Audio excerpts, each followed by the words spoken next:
Wish you were one of those influencers with raving fans who binge on your every word, consume all your content, buy everything you have to sell, and demand even more? Then stay tuned while Authority Magazine columnist and BuzzFeed contributor Tracy Hazard shares strategies, tips, and tactics from top videocasters, podcasters, authors, and social influencers on creating that bingeable factor. Now, let's join Tracy as she explores how to rise above all the digital noise with the binge factor. Hey everyone, welcome to the Binge Factor. I'm Tracy Hazard, and I have the Balanced, Beautiful, Abundance show host, Rebecca Whitman, today. She is a magnetic abundance mentor, an international best-selling author. She graduated from honors from Princeton University and was awarded Life Coach of the Year and Empowered Woman of the Year by International Association of Top Professionals at LA Weekly magazine. She has been featured as one of the top 7 entrepreneurs to watch in 2023. Her show is the top 1.5% globally ranked podcast.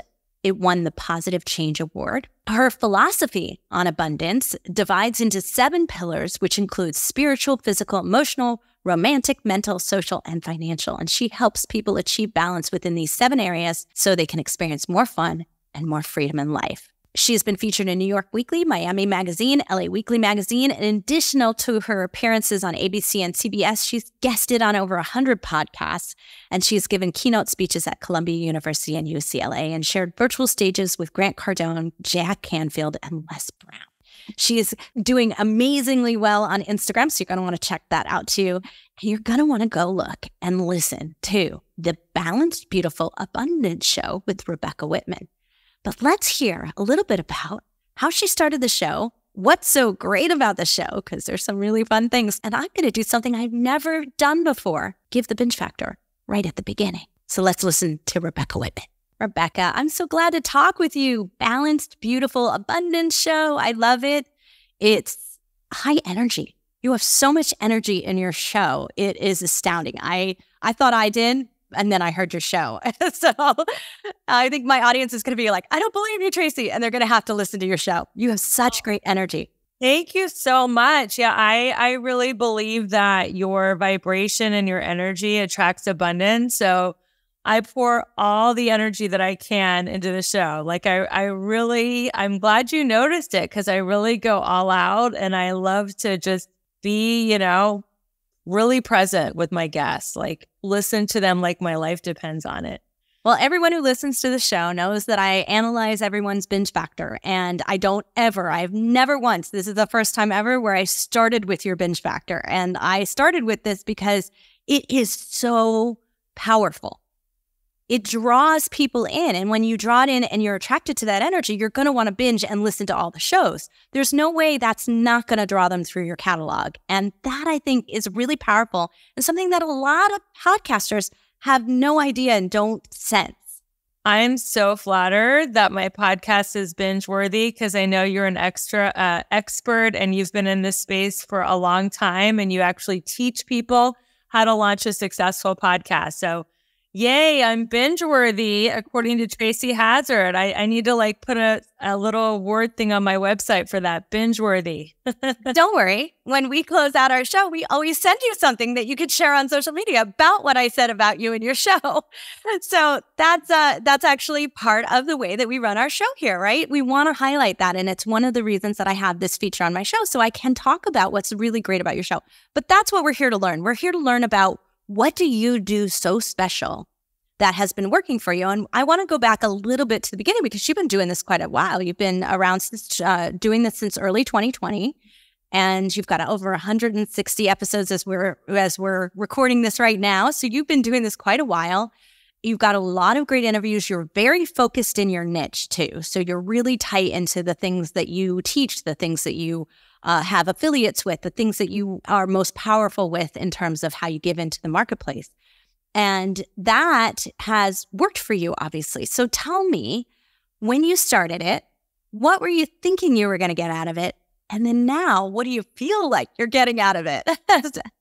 It's so funny, Tracy. I wasn't even planning on having a podcast, and I'm really big into coaching and personal growth. And I was at a personal growth seminar, And she gave us a challenge. She's like, during the lunch break, I want you to get out of your comfort zone and ask 5 people who you totally admire and respect, and maybe you're even a little intimidated by, to be on your podcast.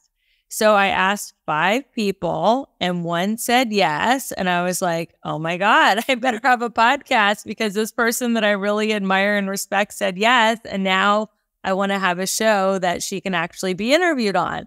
So I didn't have big expectations for starting it. I kind of did it, like I said, on a whim in a course I took.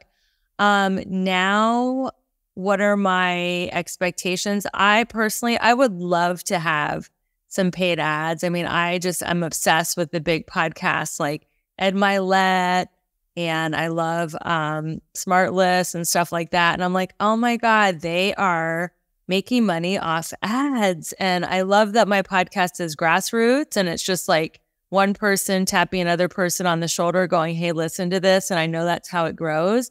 But I'm like, I'm ready to take it to the next level and have some paid ads. Well, I want to just say this to you in a coaching way. I hope that you'll take this as a plus, but I don't think you need it. And the reason is those other shows are vehicles for advertisement. And from a energy situation, what does that do? And you're all about magnetic abundance, right? Magnetic growth. I think it might mess with your energy. It might mess with your juju. I don't know. And so I think that's something to be cautious about. Very careful how you do it. Doesn't mean you can't have a great sponsor that makes sense for you. Right. But if your show was all about the paid ad model, or you were being pushed into a network that was running ads on that, I think it actually might lose something. Okay. Well, that is something to take into consideration because I want it to be binge worthy. And I understand that ads kind of slow things down. They kind of take the momentum out of the interview, and it's like you're ready for the next question and you're learning so much, and then it's like, oh, and now a word from our sponsor. So I will take that with a grain of salt then. Thank you so You're welcome. And thinking about that, so you have some affiliates. Let's talk about that. So you have some affiliate partners already. How does that work for you? Do you put them in the podcast? Do you give them mentions? What do you do with that? Well, I am obsessed with the health and wellness lifestyle. I talk to a lot of experts. I interview them. I'm always looking for the latest and greatest health and wellness products. And I have just fallen in love with a liquid collagen. I personally drink it every day. And I became an affiliate with the brand. And now I promote it on most of my podcasts. And I love it. I mean, it's helped a lot of my listeners. It's helped me. It's helped my family, and I feel so good about promoting it. So and I have really used that to elevate my affiliate marketing with that collagen company. Well, see, that's it right there. I just heard your energy about it. You're excited about it. It's something you can stand behind, you can believe in. When we get into something that's more programmatic, we don't have a connection to the brands. We don't have that connection to the advertisements and the sponsors. And that's right there. That's why I made that suggestion to you, because I do think like your audience cares about what you think about something. Right. That's true. And I understand the distinction you're making, Tracy. Like, you don't want to have a product just to have sponsorship. You want it to be something that you actually believe in and use, which is so funny because when Jimmy Kimmel was a guest on the Smartless podcast, he was like, and you might even use some of the products you're promoting. Like, you might, yeah. Probably don't use a lot of them. So, that I think that maintains the integrity of the show. Well, and here's a good thing. I bet you if you do host-read ads, your ads will do much better, and you'll have much better sponsor relationships than you will, because you won't, as you go to read it, you'll be like, this isn't for me. This isn't for my audience. You'll be more discerning about it than you would be if you just allowed those programmatic ads where they run the ad that was placed by the company and it has nothing to do with you. Yeah, good point. I agree. Yeah. So let's talk a little bit about how you do promote your show, how you do grow it. And a lot of it is through social media. Yeah, it is. I have a strategy where I look at my potential guest social media, and my hard and fast rule is no less than 5,000 on Instagram. Although I'm a bleeding heart for the right message, so I break it a lot. Probably like 1 out of 3 interviews, they don't have 5,000 on Instagram. But either way, I look at their Facebook groups, their Facebook, their email list, and I say, look, I don't charge. My podcast is not a pay-to-play podcast. I'm putting this out there into the world to showcase you. So in order to make it a fair exchange of energy, I just want to make sure that you're willing to promote the podcast on all your social media and to your email list. And then I provide them. And I'm shocked because I've been on Podmesh now for a few months. I'm shocked how many people don't provide graphics and sound bites. It drives me crazy. I'm with you on that. Why don't they? I mean, it only helps the show. So I provide a graphic and a 1-minute soundbite, and I also provide suggested copy that they could just copy and paste and add to their email newsletter or to their social media. And I really think that is what's grown the podcast, is having the guests promote it. Well, because if you do a bit of the work for them, it makes it easier for them to just quickly do it. Yeah. When they don't, it's just they do, but they don't get around to it as quickly. They're doing their own stuff, and it gets in the way of that. So I agree with you. I'm so glad you do provide that, and it shows because I've seen some of the shares coming out, and I can see that you have some guests because there's been some Instagram that just went like wild with like I have 4,000 likes or something like that. And you must have had a guest who just killed it there in terms of sharing. Yeah, I really like when a guest creates a reel and they invite me as a collaborator, because then we both share the reel. And I have had a few reels go viral that way, and it's been amazing. I love the collab function. It's one of my favorite things because it does make it really easy to share back and forth with your guests.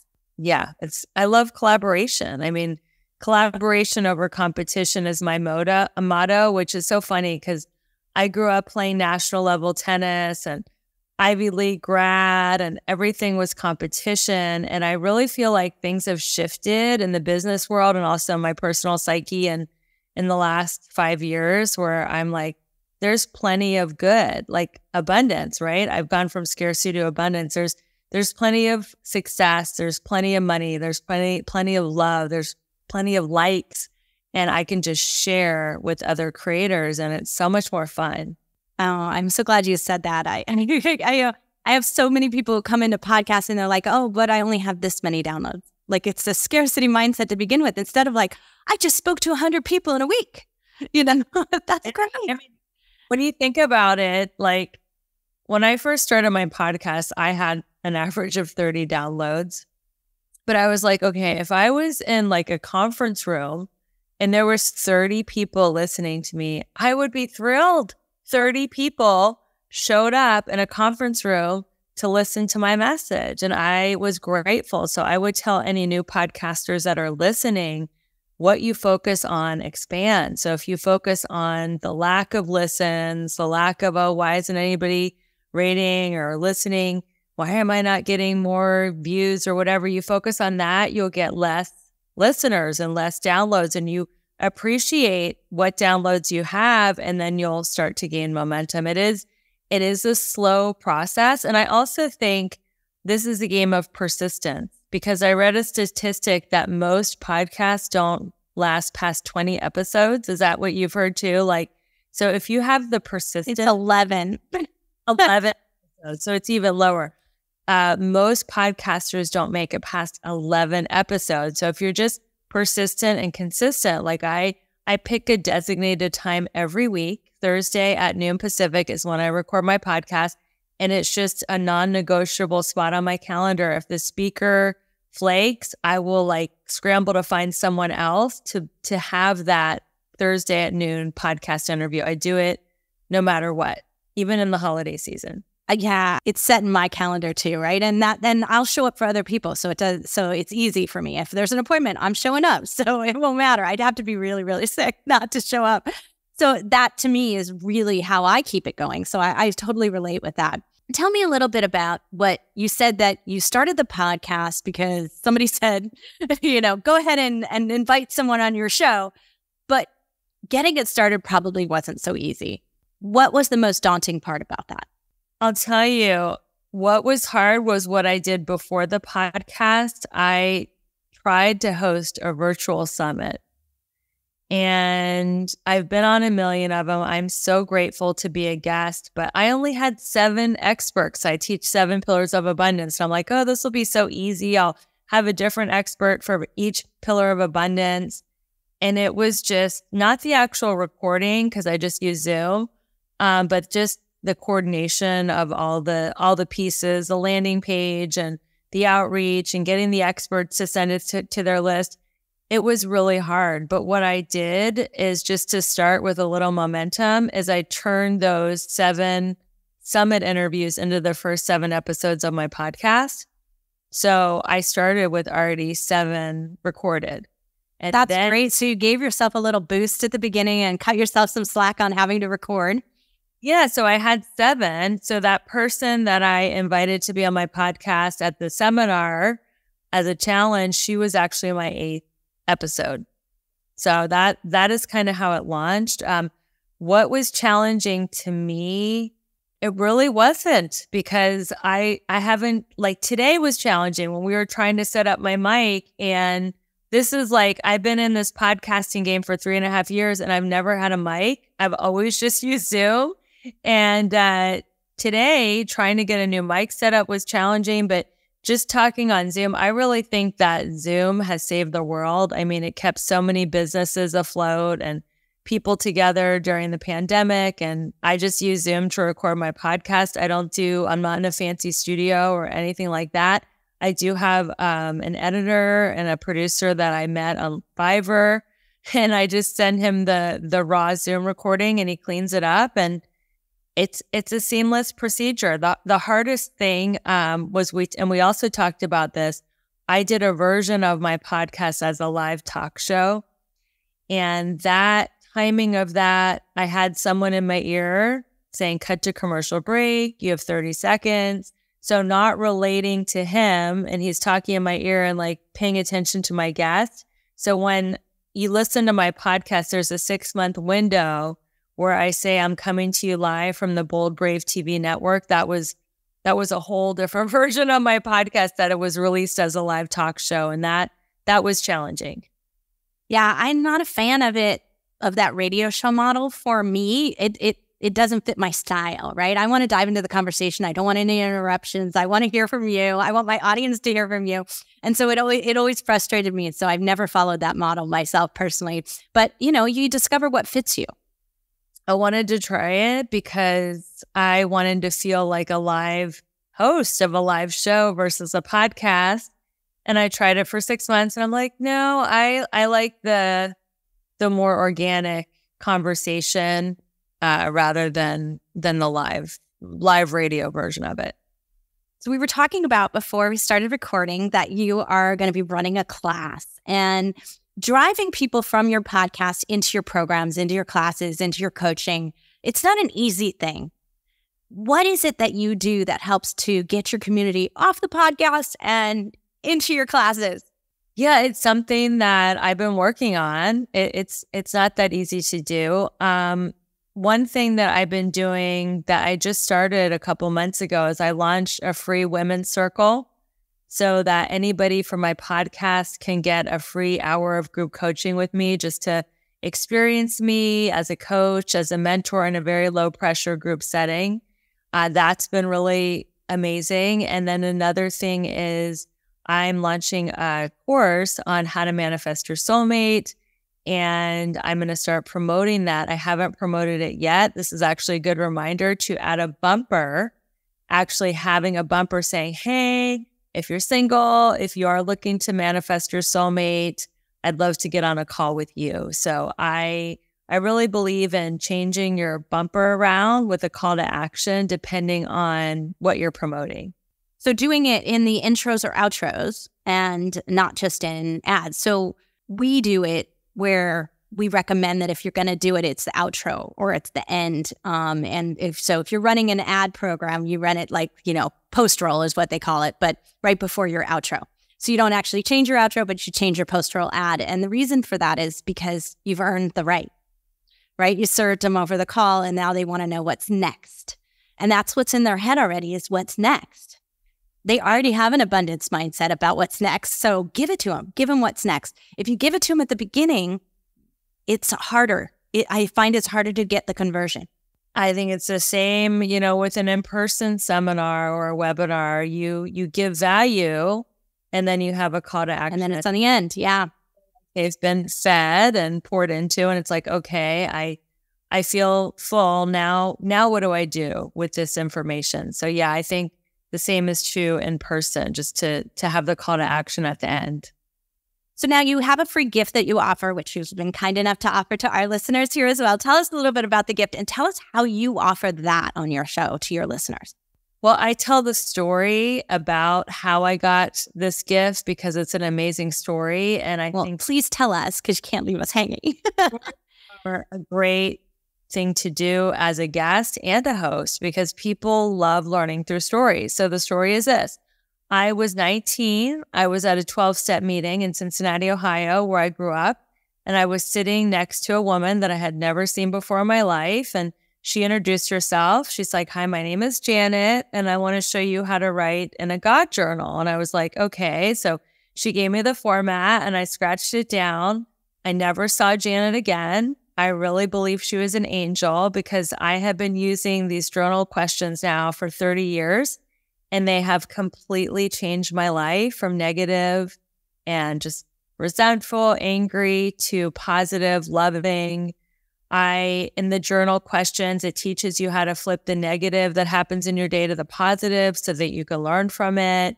You write a gratitude list, you write a surrender list, and I've added a couple of my own journal prompts, and now I call it my abundance journal.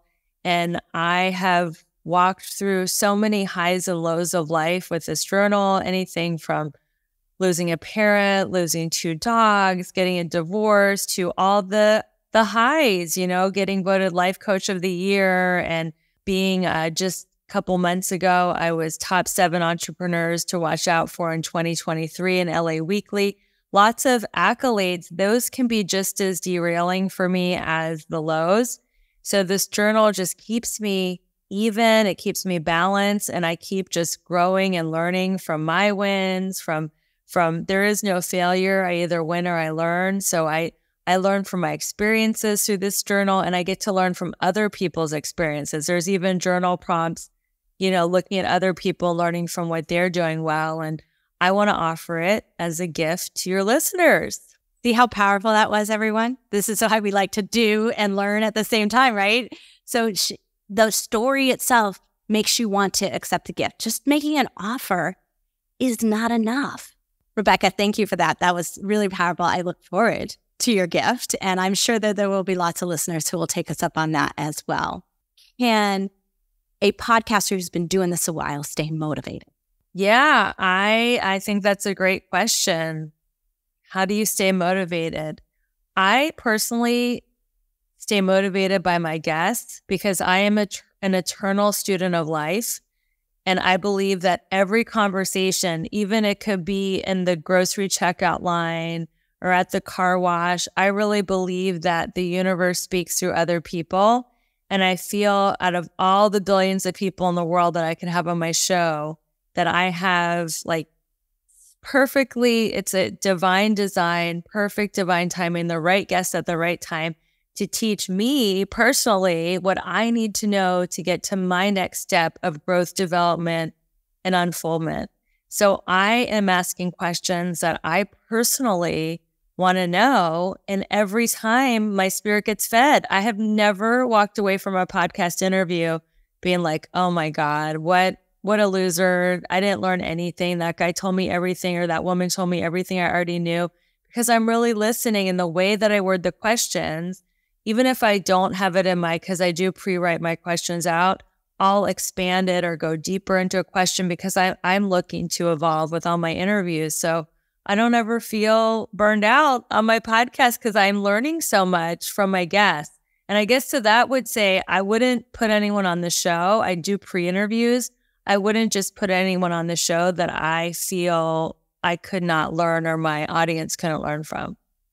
right? So you being discerning is also for yourself. It's also for your self-motivation there. And I love that. I think that's really, it makes a difference. Yeah.